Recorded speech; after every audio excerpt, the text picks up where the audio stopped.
Welcome to the Susan LoPresti Wellness, Mind, Body, and Soul podcast, the go-to space for midlife and mature women who are ready to reclaim their health, boost their energy, and live long, vibrant, and purposeful lives. Each week, we dive deep into natural wellness, holistic healing, anti-aging strategies, and healthy lifestyle habits to help you feel your best physically, emotionally, and spiritually. Whether you're navigating menopause or working through chronic conditions or simply wanting to age gracefully and intentionally, this show is your sanctuary for science backed insights, powerful stories, and soul nourishing inspiration. So, if you're a woman over 40 or 50 or older looking to thrive in the next chapter of your life, you're in the right place. Before we meet our guests today, let's hear from our sponsor.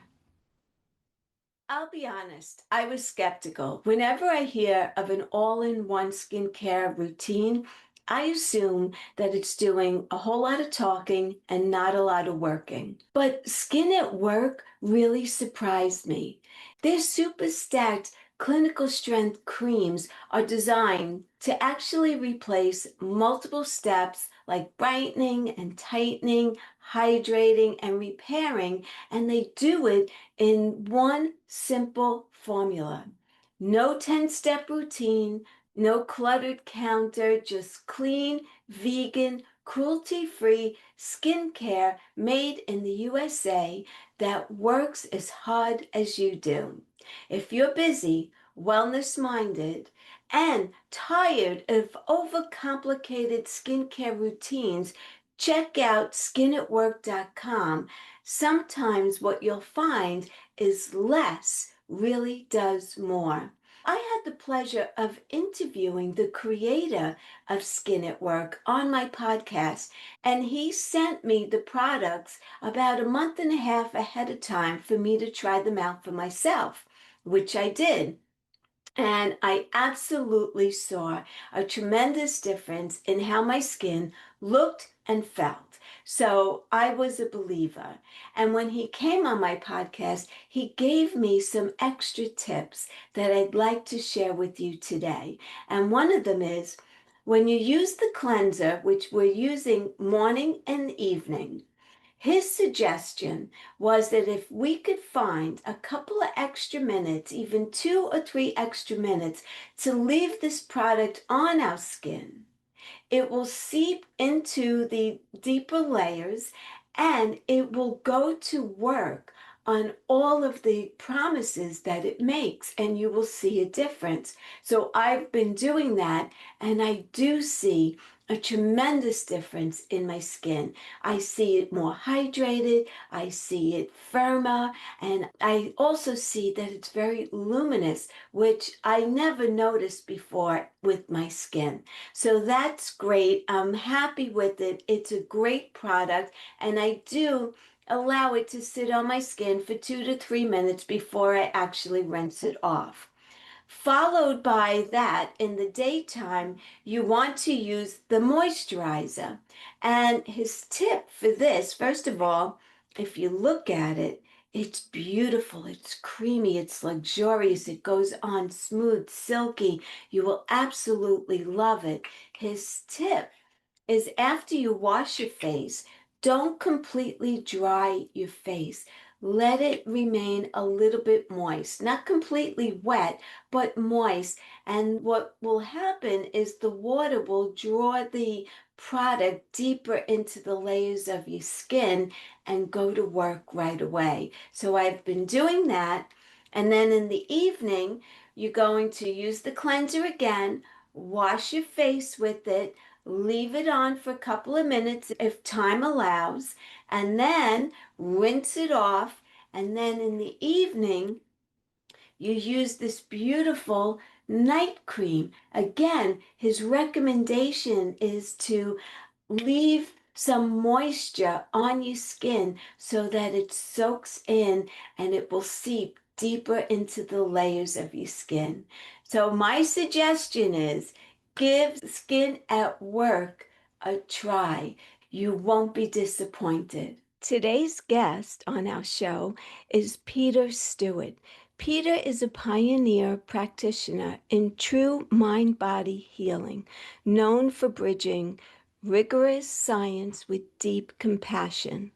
With over 30,000 clinical hours since 1993, Peter has quietly led the way in light touch myofascial release, helping transform outcomes for individuals living with chronic pain, trauma, and complex stress held within the fascia.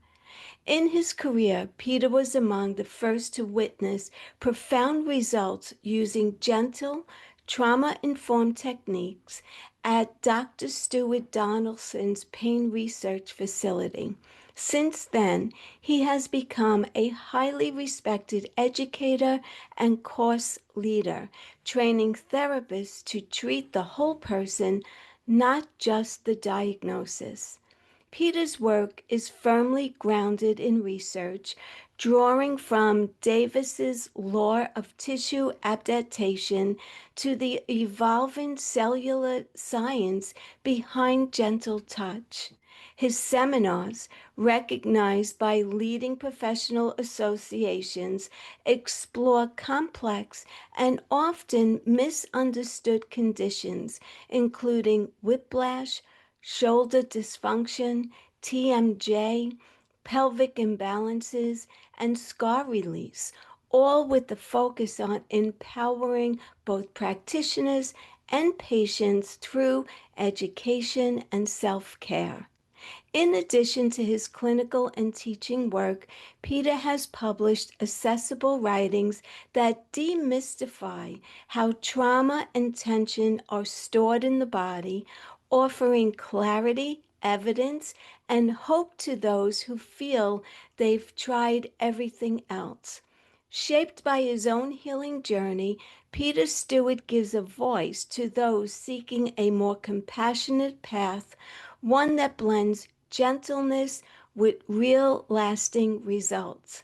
His perspective on healing is both deeply practical and profoundly encouraging. So, without further ado, let's welcome Peter Stewart to the podcast.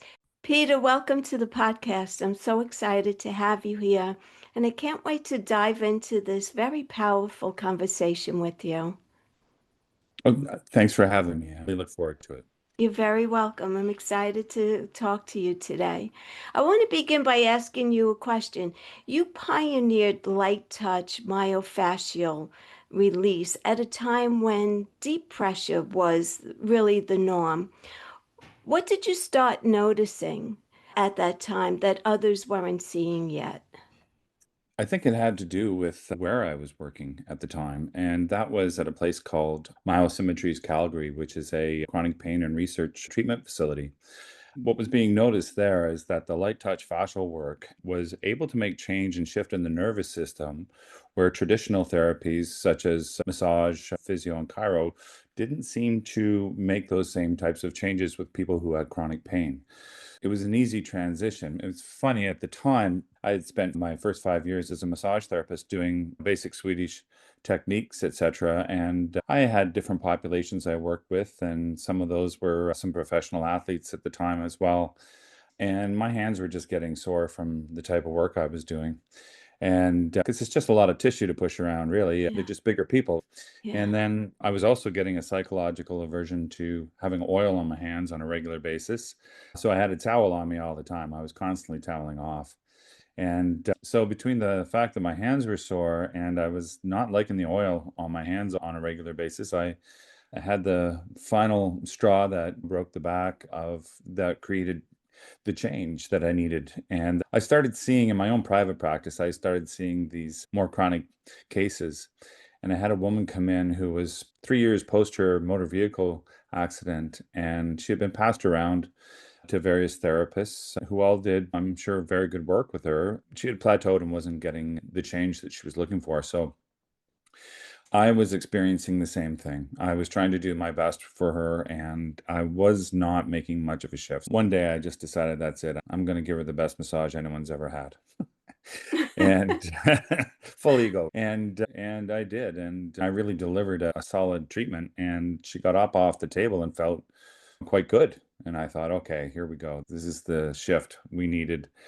So she came back a couple days later, and I had to really fish for her to remember that she had a really good treatment with me because of just that laundry list of the pain that she was experiencing. When she did acknowledge that, oh, yeah, then I had a really good treatment with you last day. That was fantastic. I could really move afterwards. And then she thought about it and she said, yeah, that lasted up until about supper time. And then I was back into pain, and I thought, okay, I can't keep doing this. A friend of mine who was a physiotherapist at the chronic pain clinic I was working at suggested I come in for one of her light touch treatments that she had learned. And I went ahead and did this. It was probably the most significant treatment that I had up until that point. And I said, okay, I got to go figure this out and go find out who's in this line of teaching and go teach for them. So that's what Wow. I did. That would have been the summer of '98. I went down to Monterey and I took my first three courses with a fellow named John Barnes, amazing mentor for his part in my learning. And I took all his courses, became an instructor for him eventually, but couldn't keep that up. It's hard to fly into the US all the time when you have a young family at home Oh, here yeah. in Canada. And so eventually I gave that gig up, but it was what we saw at Myosymmetries was there was shift and change in the nervous system when using this light touch formula. So that was 27 years ago. Wow. So I've been doing just that since. So, can you explain how trauma and chronic stress are stored in the fascia in a way that people can easily understand? Yeah, sure. So when people come in to see me for the first time, I usually spend an hour and a half with them and do a very thorough interview because people who get stuck with having a chronic situation more than likely have had multiple traumas. And the traumas they can be mental, emotional, or physical trauma. And of course, if you have a physical trauma happen to you, there's not a mental and emotional component that goes with it. So, yeah, it's not like we don't get hurt and then we're not upset by that. So, most of us have an accumulation of trauma over time. I would say that we all do. And that can be well, varying degrees of trauma. It can be something as nefarious as abuse in the family or growing up an alcoholic in the family, et cetera, et cetera. Or it could just simply be how affected you were by your parents' divorce or your favorite dog died, or it's just the adding up of these over time. Combine that with, let's say, you're a desk jockey and your posture is always subject to creating tension. And that over time, combined with the motor vehicle accident you had, or the slip and fall, and the stressors that you have in your life, etc., and you add up to a pretty tense picture. You Hmm. create these lines of fascial tension as from a mental and emotional standpoint. Dr. Peter Levine talked about this years ago, how, and he's the first person to coin that phrase, post-traumatic stress disorder. And he talked about how our nervous system, the hindbrain, will imprint trauma into the tissue, as well as how we know physically that that sort of trauma can be trapped in the tissue with the fascia itself from physical issues, your neck injury, your low back injury, etc. But once you add everything up, that's where people run into trouble. We have patterns of tension that eventually are not being undone, they're just increasing over time. And then we add a few extra life events, and now we're chronic. Wow. It's incredible. It's a whole mind body connection there, right? I don't treat anything but the entire Right. being. When you walk in and you've got a shoulder issue, yes, I want to help you with your shoulder issue, but I'm also treating the history of whatever's happened to you. Right. So, do you speak to them and get a feel of what could be going on? Oh, yes, Yeah. 100%. Yeah. That's one of the things that I'm a big proponent on is educating your patients because I believe the more they know, the better they can wrap their brains around what's happening with them And then the better they can understand how they can get out of this. For me, it's really important to identify the traumas. We don't have to get into the details, but I do need to know on some level what you've experienced and what are the deficits, like what have we missed? Because in healthcare, if the body is a self-correcting mechanism, as we like to say, and what have we missed in your journey of health where you've gone to see various practitioners and you haven't had a resolve of your issues? Because if a lot of people, it's the squeaky wheel that gets the grease, right? So Yeah. if somebody has a shoulder problem, let's say, the focus could be on trying to get that shoulder better. But if you also find out they've had some neck issues and low back pain and et cetera, they all add up to where you're not getting a resolve from your shoulder pain. Yeah. So why do you think that so many people with chronic pain don't respond to aggressive or forceful therapies? What we found at Myosymmetries, we kept very detailed statistics on pretty much everything. Dr. Donaldson, Stu Donaldson, was a visionary psychologist and a scientist at heart too. And one of the stats that I can recall around that was that people, if you get aggressive treatment, it'll tend to flare the nervous system, which tend to flare your symptoms. Yeah. If you have a flaring of the symptoms, it'll take less stimuli for them to flare again and again, and it's a downward spiral. That's what we noticed. That was our experience. Aggressive forms of treatment didn't seem to work well for people with chronic pain. Gotcha. And Yeah. how does the nervous system play a role in whether the body feels safe enough to heal? Oh, that's a great question. Yes, this treatment is very gentle. So it's a gentle hands-on. I put my hands on the body. Of course, there's no oil, thankfully. And we just sink in and then feel where the barriers of tension are and apply gentle pressure to those barriers, which creates a piezoelectric effect whereby you have low level pressure creating change. And when that happens, you'll feel a creep or a release under your hand, and then you can just follow where the body is wants you to open it up. Now, to the other point, the brain also knows how it wants to hold you in time and space. And when you sitting in your task chair and you tighten up, it says, okay, that's who we are in our task chair. Hmm. And this is who we are when we're reclining on the couch. And this is who we are. So we have these patterns of tension that your brain wants to hold you into because this is what you've done for so long. It thinks it's normal. So when we start to release those restrictions in the body, the fascial restrictions, we're not just releasing the fascia and its tension, but we're also doing brain entrainment. We're allowing the brain to record that we can be in a different place than the one that we've always held ourselves in. So by that, slowly over time, we can create a permanent change in the nervous system where the brain will slowly make those changes and we can become correct again in our posture and our location of where our body parts are. Wow. So that becomes life-changing for the patient at that point. Yeah. Most of the people I see are chronic cases. And what I tell them is that slow and steady wins the race here. You're not going to get a huge leap in shift. And if that does happen, it's very rare that the brain would hang on to it. Most of the time, the brain, I think what I read at one point was that the brain can hang on to maybe 8% or possibly 10% change in any one given situation, which would be a huge amount. And but that's not the norm. So sometimes people will experience a treatment where they of whatever it is and they can go, "Oh wow, I feel so much better." But will the brain hold that? Right? Yeah. Because more than likely you're going to go back into your old patterns of tension over the next few days, week or so, or 2 weeks, and you may end up with that same amount of pain again. Yeah. So give us an example of a profound transformation that you witnessed in people who have tried everything else. Okay, sure. There's been a lot. I'm sure. Um, One that okay. stands out.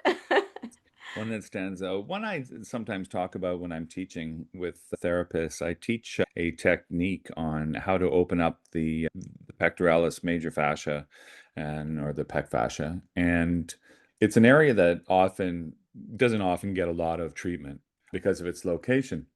Where is it So located exactly? right right here in the pecs.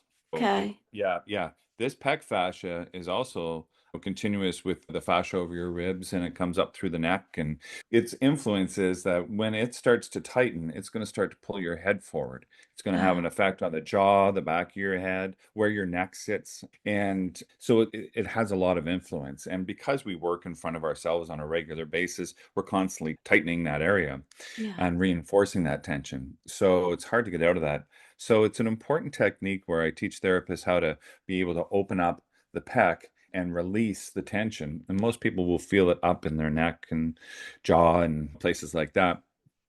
And I had a woman come to see me. She was about 60 years of age. She had been to see me about 5 years previous to that, but we got a couple treatments in or so, and she just found the commute from where she was living to be a little bit more than she could handle.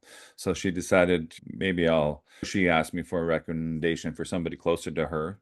So I gave her one. But then she came back about 5 years after that to say, listen, I'm in a lot of pain now, and she had both upper quadrants, massive amount of tension and pain and headaches. And then her both her posterior and anterior hips were tight and painful as well. And she's somebody who worked at home on a computer, and that's how she made her living. She was an entrepreneur. And so she spent sometimes 14, 15 hours in front of her computer at her business.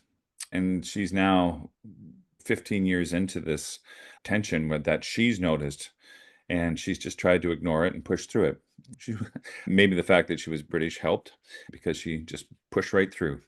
But she couldn't no longer do that, and then asked me after my assessment, "What do you think?" And I said, "I think if you come and see me and make the commitment 2 to 3 times a week for about a year, then we can probably get you to maybe about 80% of where you were." Wow. And she said that she would take that any day over what she's experiencing. We began the journey. And I keep my statistics as well. So I know what our baselines are when we start. And I keep track of that throughout the journey. And there was a lot of holding that needed to happen because she have a flare up of her symptoms and say, this just isn't working. I'm feeling the same as I was 2 months ago. And but we can go back to my notes and just say, this is where last week you put yourself at. And comparing that to the baseline, we've come up a few points. And then she'd be like, oh, yeah, you're right. I guess I'm not as bad as I once was. And just putting it into perspective and understanding, like people think it's a straight line to get better, and it's not. Yeah. It's a rocky road to get from one place to that place where you're in a better healing area. It took about 10 months. And the reason I mentioned the pecs to start with is because I put my hand on her pec to begin the first treatment, and it was like cement. And I thought, oh my God, I said 1 year. I should have said two. I wasn't sure. I really wasn't sure. She was one of the tightest people I'd ever put my hands onto. But after about 10 months of regular treatment, we were able to drop down to about twice a month. And she was done within the year of treatment, and she moved away. Her husband got a job across the country. At one point, she came back to see me maybe a year and a half later and for a treatment. And I said, how are things holding? She said, absolutely just fine. She Wow. said, "You're right. I've maintained that 80%." Like she said, "I'll know I'll never be as good as I once was when I was younger." But she said, "This is fantastic. I'll take this." Yeah, it was great to see that the treatment holds. And of course, that doesn't mean that she's going back to do exactly what she was doing before. She had a regime of exercises, and I was trying to get her to see some people in the city that she was in to get some treatment on not on a regular basis, but to go and get some updated treatment every now and then and Yeah. maintain herself Yeah. because you're going to have to. Yes, I was going to ask you that. So once, that patient is complete as far as with you, what do they do on their own to maintain that feeling of wellness? Yeah, one of the things that I've noticed over these years of treating is that The people's pelvis is often in an imbalanced state, which sort of means that if your hip bones are here, that one of them is higher than the other. Yeah. That effectively makes one leg longer than the other. And your head and spine just sit on top of it, and they're going to have to adjust. It can affect your jaw even when the pelvis is out. So a lot of the times we just start, I notice that and say, okay, so in order to maintain what we've done up top, we're also going to have to get your pelvis balanced so that the foundation of the body is supporting you again. And there's not these compensatory factors happening around the pelvis that will eventually put you out again. Once they can be in a place where the foundation is balanced, then we can strengthen them in that place, and they're usually pretty good to go. They know that they need to maintain their strength and their stretching regimes, etc., to keep themselves in good shape. But yeah, that's usually what works. Are there any specific conditions that really respond very well to the gentle approach? I think most conditions respond to the Oh, gentle approach.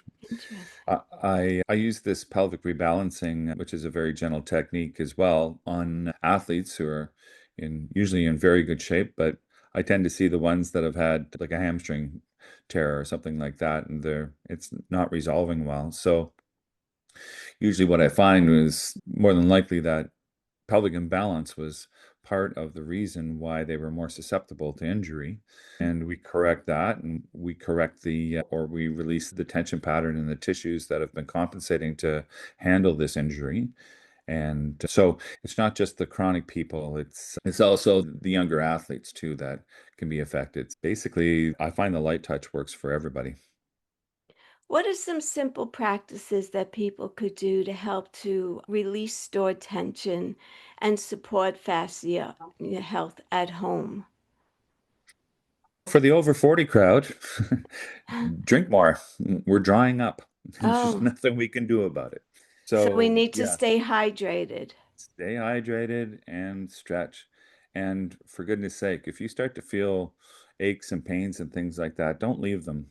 Go get them dealt with. And that's usually what I see. Going back to that shoulder injury idea, I Mm. had a patient come in and I'd done my interview with him, and we identified that his main complaint was the shoulder pain. And I said, okay, so I'm just going to get you to undress to your shorts, and we're going to now take a look at you standing and see what your standing posture is like. So when people are standing and gravity is hitting them, the fascia will push up against that to push up against that pressure, and you'll start to see patterns of tension where one shoulder's higher than the other. Down to try to get his shoes, and I said, "Are you okay?" He goes, "Oh yeah, just my back." I said, "What do you mean, just your back? We didn't talk about that." He said, "Oh, it's an old injury, like from 10 years ago. I was on the ice playing hockey and I slid into the boards awkwardly, and it's never quite been the same." And I said, "Oh, well, has anybody seen you for that?" And he said, "No, it's not that bad." But it's this kind of stuff that we just shelve and put away, right? And we think, Yeah. there's no point. Maybe that's the reason why your shoulder's not getting better, because now you have your foundation's off and you have compensatory patterns of tension because of this. And then you went and tweaked your shoulder and it's not healing properly now, or it's not getting better the way we would have expected it to. It's that accumulation of trauma that adds up. So I would tell people stay hydrated, do some fascial stretching. Fascial stretching tends to be holding it for longer periods, so it's more of a yoga stretch. Don't stretch into pain, and maintain your fascia by eating healthy and staying hydrated. Yeah. How do you feel about those rollers that they have now where you could lay on it and roll back and forth? That's supposed to release your fascia as well. Do you believe in that?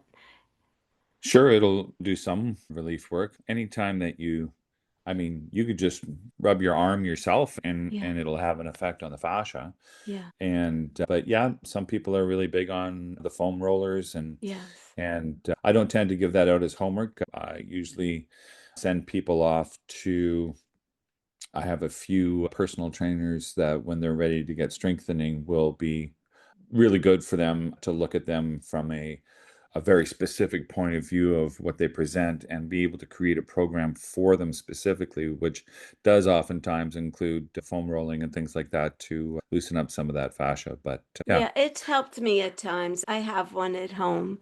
And a lot of times, if I'm sitting at my desk for long periods of time, like you Mm, mentioned, I could hmm. start to feel it in the upper area, and I'll just roll on it for a couple of minutes, and it feels like it opens things up a little bit for me. Good. Yeah. Yeah, And that's the whole point. Yeah. yeah. And then add some stretching onto that and a nice relaxing stretching, heat the body I have another question about emotional memory that's stored in the tissues. How does that show up in the body? with tension. A lot of times people will complain that they feel tension in their throat. A lot of times when I work on people, you'll see their throat get red. Very common area where people hold emotion.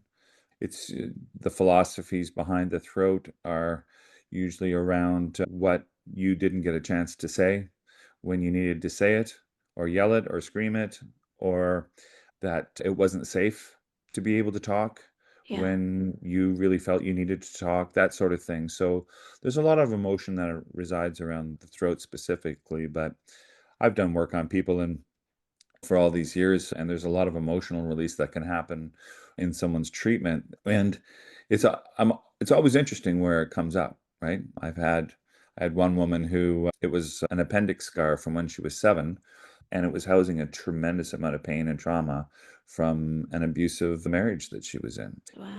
It's hard to understand the patterning that happens for emotional trauma, but yeah, there can be a lot of stuff stored in the body. Yes, I've heard Excuse me. very often how a thyroid condition could actually manifest because you're holding back speaking your truth and you're not verbalizing the feelings that you have. Let's say if you're in a marriage and one of the partners is more dominant and you're afraid to speak up, they say it manifests as a thyroid condition, which of course your thyroid sits in your throat area. Mhm. Yeah, there are a lot of different philosophies out there as to how the manifestation of our emotional state gets stuck or resides in the body. Yeah, yeah, it's a completely fascinating field, and there's a lot of work being done on it by Bessel van der Kolk and Peter Levine and a number of these great psychologists who are out in Boulder, Colorado, and other places, and doing really good work around the mind-body connections and healing. Yeah, I wanted to ask you also, what do you think modern medicine still misunderstands about chronic pain and also trauma recovery? I don't know that it's hard to say. I think every medical institution will probably teach a certain way, and every instructor you're going to learn differently from. But overall, I haven't heard of a chronic pain specific program that general practitioners would learn about. But chronic pain definitely is misunderstood because when you realize that it's accumulation of trauma over time, and general practitioners don't tend to usually work with that realm. It's the illnesses and things like that they're good with. But yeah, Yeah. that's an interesting question. Yeah. And here's one of the things that when we're talking about medicine, here's one of the things that I've had to adjust for my patients over time. And that's back in the day when I first started doing this work and working at the chronic pain clinic, we had patients that say they were diagnosed with fibromyalgia, but they could be on 14, 15 medications. And one of the things we wanted to do right away is to try to work with their physicians and find out what medications we could get them off of because we really wanted to try to figure out what was us with how we were treating the body and what was medication. And most general practitioners were great with that, or not just GPs, but specialists as well, just to say, yeah, let's see, I think she could get off this or that. And today, no one wants to take medication. Right. And so the pendulum has swung the other way. I'm talking to patients who say, yeah, they only get 2 or 3 hours of sleep a night, and I'm saying that's not enough. No. You need help with that. And if your melatonin or your CBD or whatever it is that you're trying isn't working, then definitely this is a time for medication to help. Yeah. Or if you're handling pain, like a lot of people just, I just try to tough it out as best. That taxes the nervous system. Yeah. The drugs are there for short-term usage. It doesn't mean everybody's going to be addicted to painkillers just because, and Right. have that conversation with your doctor. They're the ones who know Yes. better, and you can get the more tailor-made to what it is that you need to in order to help you recover. And again, it's short term. You're not going to be Yeah. on drugs for the rest of your life. So Yeah. don't be afraid to talk to your doctor and get the help you need. I have one final question, and then you could leave us with your final thoughts. But if you could change one thing about the world approaches to healing, what would it be? I think we have to listen to the patient better than we do. Oh, I, right. I believe that they are a great source of information. And when somebody says, this kind of hurts, or this is weird, this happens to me sometimes, I'm not going to just dismiss that. I'm going to say, okay, how is that a part of your overall picture of what's going on with you? Because dismissing facts, I do know that there are some doctors out there who aren't interested in or are only going to allow their patient to talk about one symptom at a time. Mm. And yeah, that's not doctoring, is it? Very scientific because of it. If five symptoms add up to something more sinister, then we need to know these things. And dismissing people, I think it's just dismissing. We have to make sure that we don't take people for granted and really listen to what they're trying to tell us. Yeah, I agree. I agree. Do you have any final thoughts, Peter, that you'd like to leave my audience with? And also where people could find you and get more information about your work? Sure. Yeah, final thoughts would be again, really, if you start feeling discomfort mentally, emotionally, or physically, and it starts to overwhelm you, get help. Don't let it fester. Don't become somebody who gets really stuck and then you get labeled as chronic, and then you could be even more dismissed than you are now. Get the help you need when you need it. And that's the most important thing to do. Yeah, I agree. Yeah. And if people wanted to get in touch with me, you can go to my website, which is www.stuartseminars.com. Okay. And did I give you all of my I- socials and things like that? If I will double check, if you did not, I'll reach out to you because I'll put it all in the show notes as well. Sure. Yeah. Yeah, Yeah. I'm on Facebook and Instagram. That's great. I love what you're doing. I think it's fabulous. And we need more people like you to be treating people because I know so many people who suffer with chronic pain Mm, and it's debilitating and they're not getting the help that they need. So we need more there's a people like you. Yeah, the one thing that made us unique, Susan, at Myosymmetries is that we looked at the brain and the body. We did brain maps, EEG, quantitative EEG maps, and you could see where people have had head injuries and where they're stuck in certain brain waves, etc. And there are great practitioners.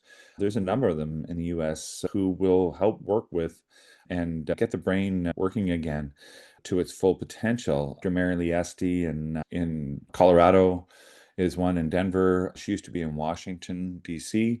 Anyway, there's a number of people out there who do this neurofeedback type of stuff because it's not just about getting your body. Sometimes your brain is stuck and it needs help. And if you've had multiple concussions, things like that, yeah, think about it as one whole unit, and your brain and your body need help on a regular. I would say that there's a lot of patients that I do send away to get that sort of treatment that we used to do at Interesting. Myosymmetries. Yeah, That's a great way to end this conversation today. Thank you for sharing that information with us. absolutely, absolutely. It was my pleasure. Thanks so much, Susan. You're welcome. As we wrap up today's conversation, I hope you're walking away with a deeper appreciation for just how intelligent and how sensitive the body truly is. Peter reminds us that healing doesn't have to be forceful or painful to be effective. Sometimes it's the gentlest approach that creates the most profound change. If you've been living with chronic pain, lingering tension, or stress that feels stuck in your body, let this episode be a reminder that your body isn't broken, it's communicating. And when we learn to listen with compassion, patience, and curiosity, real healing becomes possible. I'm so grateful to Peter Stuart for sharing his wisdom, his experience, and heart with us today. His work is a beautiful example of what happens when science meets humanity and when we choose to treat the whole person and not just their symptoms. Thank you for spending time with me on Susan LoPresti Wellness, Mind, Body, and Soul. If this episode resonated with you, please share it with someone who may need a little hope today. And don't forget to subscribe so you never miss an episode. Until the next time, take a deep breath, be gentle with yourself, and trust that healing is always possible, one mindful moment at a time. Thank you for joining.